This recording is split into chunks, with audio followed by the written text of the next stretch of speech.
Hello and welcome back to the War. I'm the Gap Major and today it is Sea Trials. Sea Trials is your gameplay submissions with my commentary and tactical overlays, and today we have a submission from VazzVegas who is playing in the Yudachi, the Tier 7 Premium Japanese Destroyer. Now this is a Tier 6 and 7 game of domination on Trident, and as always down in the description will be his commander build and ship modules used. So there's some initial plays for destroyers, basically one to the left, one to the right, with the idea of going into the objective and having an escape route. And there's some left and right options for the supporting ships like the cruisers and battleships. And they're just some nice indications. But first of all, straight away from the minimap, you can kind of see that things are going wrong. The destroyer in the centre is heading over to the Charlie objective, and the supporting ships at Charlie are heading into the centre. So the destroyers are going to be left on their own at Charlie, while the supporting vessels are to the south of Bravo. However, Vaz is pushing into the Alpha objective, and he is being supported by the friendly cruiser and battleship that have spawned in with him. So, on the enemy team from the shipping forecast, there is a Mass, a Yudachi, a Le Fantast, a Helena, a Zuma, Edinburgh, Tirpitz, Richelieu, and Iowa. And on the friendly team, there's a Mass, Yudachi, Zara, a Zuma, Cleveland in a division with a Jean Bar, a Vladivostok, and a Tirpitz.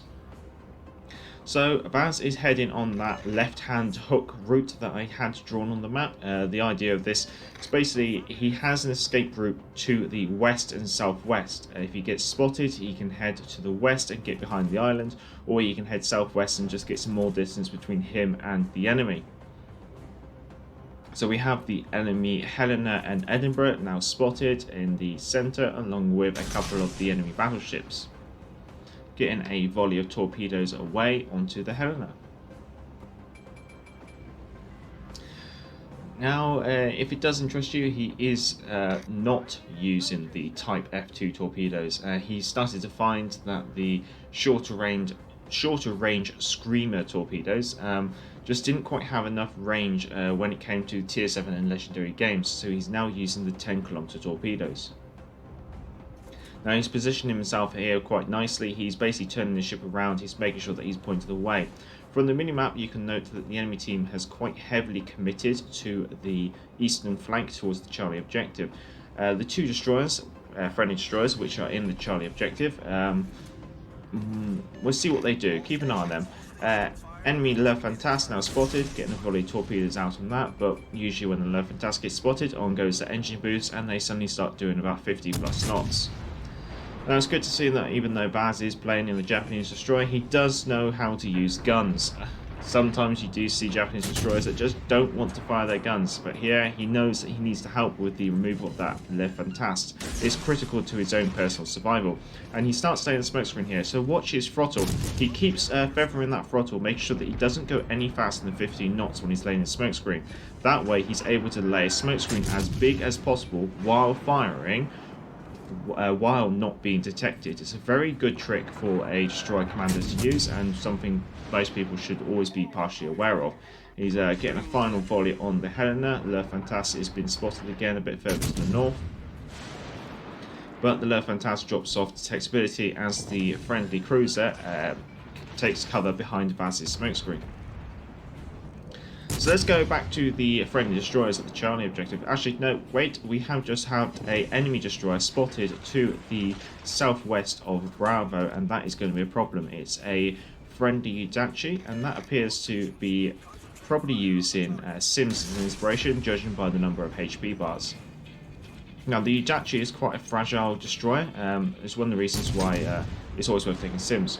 Note on the minimap, the friendly battleship that is so far south, he's behind an island. By taking himself all the way down there, he's not really going to be contributing much to the game. He's almost taken himself out of the game. And, well, I'll let you try and guess which one of the battleships it is. The choices are Vladivostok, Tirpitz, or Jean Bar. So the enemy Yudachi should be getting polished off quite nicely here, as he is spotted by, I believe it's the Cleveland radar. Going back to the friendly destroyers, which were the Charlie objective, one of them has sunk trying to hunt and destroy the enemy destroyer, and another one of the friendly destroyers has almost got trapped to the northeast corner of the map. He can't come any further south, and he's spotting battleships, which is fair enough. The problem is there's not a lot of friendlies enabled to take advantage of that spotting. Le Fantast spotted briefly as he hunts around the outskirts of Alpha, but Vaz is in an interesting position. He can go after the Le Fantasme, but he's going to be outgunned. Bravo is quite precarious at the moment. You've got the Helena and the Edinburgh there. If he gets spotted, he's going to be torn to pieces. So at the moment, there's not exactly a clear-cut decision on what he can do or has to do next. It's almost like he's got to play it by ear and see how things develop. Friendly Azuma goes after the Le Fantasme. And it looks like the Helena's going to be polished up nicely. So time for Vaz to start moving into the Bravo objective. Now, talking about the battleship that is to the far south of the map, the friendly one, if you've been keeping an eye on your mini-map, he spawned at Charlie and he instantly did a hard to port, turned a 180 and headed all the way to the south, and he stays there for a good amount of the game. Now, highlighting on the map, as Vaz pushes into the Bravo objective, he's being backed up by friendly Zara and Jean Bar. Now, ideally, that Jean Bar and Zara should really stop where they are about now, because they have an island to their left, an island to their right, and the enemy are only to their front. Therefore, they're able to mitigate any form of crossfire coming in on them. Unfortunately, that doesn't happen, and you get to see what happens to them in the next couple of seconds. Now, Vaz is in a very precarious situation here where he doesn't want to push any more forward because he's going to be spotted. So he starts to do a 180, and unfortunately he's very close to this island, and the Zara gives him a good friendly tap and wedges him properly up on this beach. You can see that his ship is even tilted by how much has been pushed up on the rocks. So Vaz isn't going anywhere right now, so we get to watch what happens to the friendly Jean Bar and Zara. The Jean Bar has a Richelieu to his front and an Edinburgh to his port side, basically in the crossfire. And an Edinburgh on your broadside, that's only going to chew you up. The friendly Zara, who offered a broadside to the Richelieu, now goes pop. And the Edinburgh polishes off the Jean Bar, so straight away, two ships exchanged very quickly. Now, sometimes the best way to get off of an island, if you are properly stuck, is to actually turn your engine off and let the natural currents which are in the game actually push you off. So here you see he's moving about 0.3 knots, and by doing that he suddenly now is able to clear the island. So sometimes if you are stuck against island, the best thing you can do is nothing at all. If you keep moving the rudder and stuff, you almost just can't get unstuck, and if you keep moving the throttle as well, sometimes you can't get unstuck as well. Now he's having to run out of the Bravo objective as the Edinburgh is now starting to flex in, and I can't really blame the Edinburgh for flexing. They've just got rid of the Zara and the Jean Bar, and it's only really a Vaz in this area. So the enemy kind of have pretty much ship control over the Bravo and Charlie objectives at the moment. Now the enemy Le Fantasme has been polished off over at the Alpha objective by the friendly Azuma. Now Vaz here uses his torpedo relay booster to get a volley out on the Edinburgh. It gets some torp hits on the Richelieu quite nicely. Now, up on the minimap, I was just highlighting the location of the friendly battleship that's to the south and where the destroyer that was on the east side of the map are. Now, if you were thinking that the battleship to the south has gone all the way south because he's avoiding that destroyer, maybe he's been hounded by it, it's not completely true, because that destroyer, if it has hounded him, it hasn't really hounded him that much in order to go south and then go all the way back up north. More than likely that destroyer has been hounding the battleship that's slightly further north, almost on the same horizontal as Vaz at this moment. Now he doesn't get any torpedoes on the Edinburgh with his torpedo reload booster, unfortunately, probably because the Edinburgh is nose on. However, that's the one special trick that the Yudachi has, unfortunately now gone.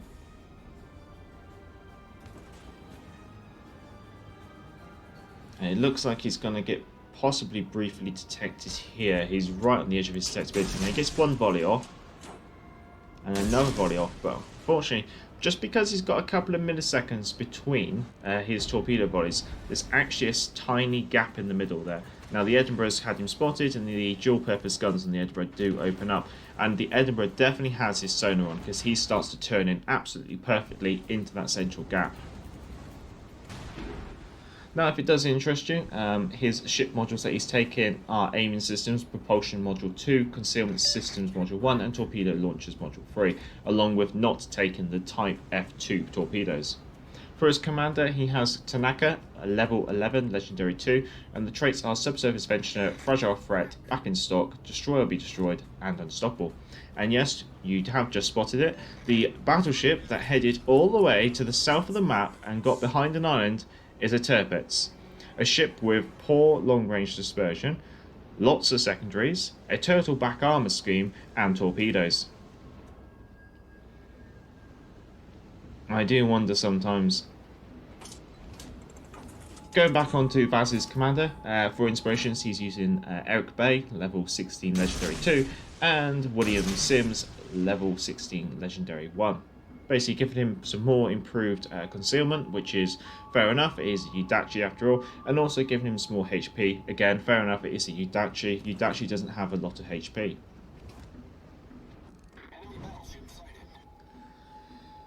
So at the moment, he's almost just trying to do what he can and torpedo what he can.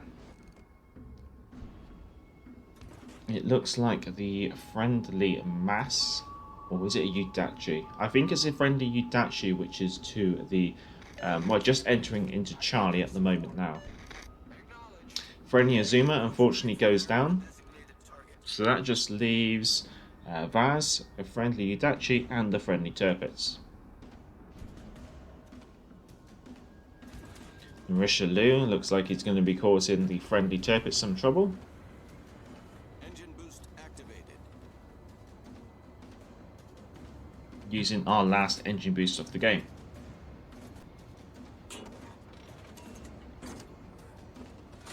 So looking at the points, both teams have one objective, and the difference between the scores is about 1 to 2 points depending on which moment you're looking at it. So pretty much the teams are dead even at the moment. However, the enemy team do have the ship advantage, the DPM advantage, and the HP advantage. However, if the friendly destroyer at the Charlie objective can flip that cap, then fingers crossed that means that they should start having a cap again, because the enemy have just started to contest the alpha cap with the friendly Edinburgh.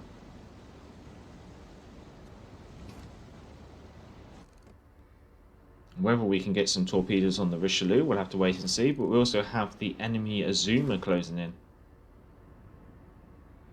Looks like one of those torpedoes are going to hit the Richelieu right in the bow before her torpedo bulge, and therefore getting himself 11,000 damage and a flooding on the Richelieu. However, she still looks to be quite a trouble. And the friendly Tirpitz that started off with pretty much all his HP against that Richelieu is now down to his last 10,000.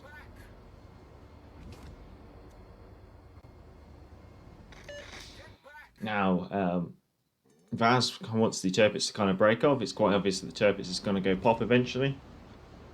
So if that Tirpitz could probably get his angle... no, unfortunately. Maybe if the Tirpitz could have got his armour angled against the Azuma and the Richelieu, might be able to walk away. Now this Richelieu is such a tempting target. To resist opening fire here is a very difficult thing to do. And he decides to play the safer route. He starts to slow it down, pops the smoke, quickly gets the volley off, quickly drops into his smoke screen, sets a fire on the Richelieu, and pop goes the Weasel. However, he has just sacrificed his last smoke screen. Now we're 1 minute and 20 seconds left. The enemy are running away on points, and it's literally down to Vazz and the friendly Yudachi to see what they can do. The other friendly destroyer has started to make a move into the Bravo cap, so we're going to have to see how that pays off. That could maybe... it stops the enemy team running away, I guess you could say. At the moment, with the enemy having 2 caps, they're running away on points, but now it's 1 cap each as the Bravo cap is being contested. And there are 50 seconds left of the game. So this will be the very last set of torpedoes that Vazz can fire, and if they want to win the game, he's going to have to make them hit. He's spotted. The enemy know he's here.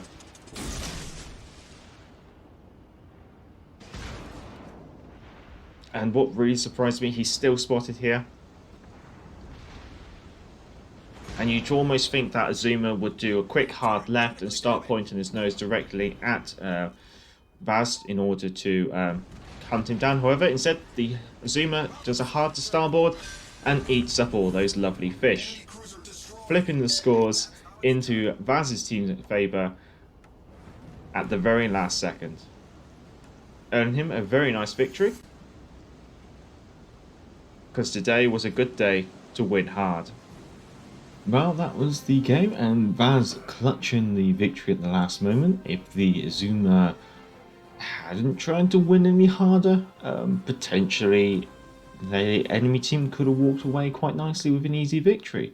I think it really was just down to turning starboard or turning port for that Zuma, and he turned the wrong way, unfortunately. But then again, I guess, how many times have we all done that ourselves sometimes? Well, here we are at Vaz's scores. He's managed to get himself 104,000 damage with 2 kills, 6 torpedo hits, and 2 solo captures with 5 floodings and 28 gun hits. Good to see some gun hits for a Japanese destroyer. Getting himself a devastating strike, obviously, on that Azuma at the end. Going on to the team scores, and we can see that Vaz has come top of his team with those 2 kills, earning himself 2,865 ship XP with the 1.5 multiplier for being on the winning team. I guess it's worth giving a shout out to the other friendly Yudachi, who kind of got cornered but somehow managed to get away with it, and he comes back and starts getting some caps at the end. So I guess even though he pushed himself out of position very early in the game, but he's able to recover it quite nicely there. On the enemy team, I guess it's worth giving a shout out to the Richelieu, who comes top of the enemy team, getting himself 3 kills, one of which was the Zara, which went pop right next to Vaz in the center. Going on to the economy tab, and we can see that Vaz has been able to walk away with a profit of 367,000 credits. Now, this is obviously with the Epic credit booster, which gives plus 40% credits, but then also post ship service cost of 164,000 credits. Now, amusingly, this is post change in the costs of tier 7, so it's amusing to now see that a premium tier 7 ship actually is charged more compared to a tech tree ship, because a tech tree ship is now charged 135,000 credits. Although being it is a premium ship, it does actually have more credit earning potential. But at the moment, I would love to compare to say the difference of the ship service cost. Admittedly, it's only 25 to 30,000 credits versus the difference in the earnage of the premium versus tech tree ships at tier 7. Maybe some future testing, I have to confess. Well, no, that was actually quite an enjoyable submission. It's amusing to see that the Turpits on Vaz's team does come 4th from bottom, so he is able to do something. I assume that most of that something was probably towards the end of the game, being that he kind of took himself out from the game. And what I might do, I might just quickly bring up a mini map and I'll just show you the route that he drives. It's really quite amusing. He does a hard left, goes straight to the back, he does a little loop, he does a back and forth, and then he comes out, and then he ends up having to duke it off with Richelieu and the and a zoomer at the end there. But that was a nice submission from Vaz. Now, you'll probably see Vaz on the channel. He is one of the moderators, and he does have his own fledgling channel, so that'll be carded top right now. I'd also like to say thank you to Vaz for sending this in. It's much obliged for putting himself forward for sea trials. If you have any of your own game captures that you'd like to submit for sea trials or amateur reports, the email address is down in the description, along with the commander build and the ship modules that Vaz has used during this submission, and the link to Patreon if you want to support the channel on Patreon, as it is a non-monetized channel and always will be a non-monetized channel. Well, if you have liked it, give it a thumbs up and feel free to subscribe if you're not already a subscriber. Until next time, I'm the Gareth Major, and back to the port.